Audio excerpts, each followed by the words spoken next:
Hello বন্ধুরা, সবাইকে নমস্কার। আজকে আমি বেগুনের চচ্চড়ি রেসিপি নিয়ে এসেছি। বেগুনের চচ্চড়ি রেসিপি বানানোর জন্য এখানে আমি 4টা বেগুন নিয়েছি। এখন বেগুনটা ভালো করে কেটে ধুয়ে নেব। এখানে আমি ভালো করে বেগুনটা কেটে ধুয়ে নিয়েছি। এরকম করে কাটতে হবে। কড়াই নিয়েছি, কড়াইটা গরম হয়ে গেছে। এর মধ্যে আমি এখন তেল দিয়ে দিব, সরষের তেল। এখন সব এক একটা বেগুনগুলো দিয়ে দিব। এর মধ্যে এখন হলুদ লবণ দিয়ে দিব। হলুদ লবণ দিয়ে এইভাবে ভেজে নিতে হবে বেগুনটা। প্রায় ভাজা হয়ে গেছে, এটা এখন আমি তুলে ফেলবো। এখন আমি সর্ষেটা বেটে নেব। সর্ষেটা বাটার জন্য সর্ষে নিয়েছি, হলুদ নেব, লঙ্কা, লবণ দিয়ে বেটে নেব। লঙ্কা, এখন আমি এটা ভালো করে বেটে নেব। সর্ষেটা বাটা হয়ে গেছে।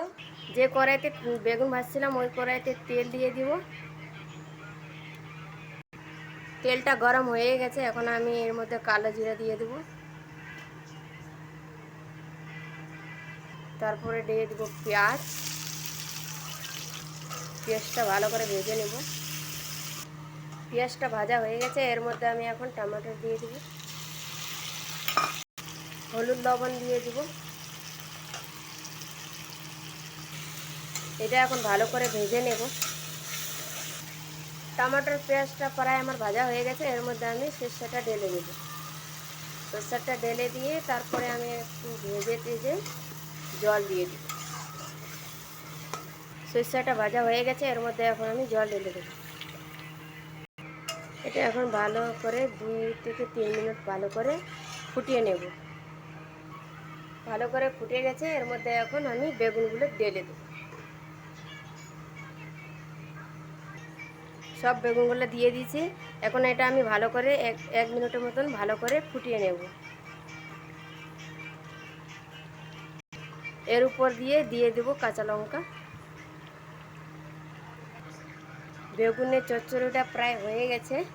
এর উপর দিয়ে আমি দিয়ে দেব ধনিয়া পাতা। এখন আমি এটা তুলে ফেলব।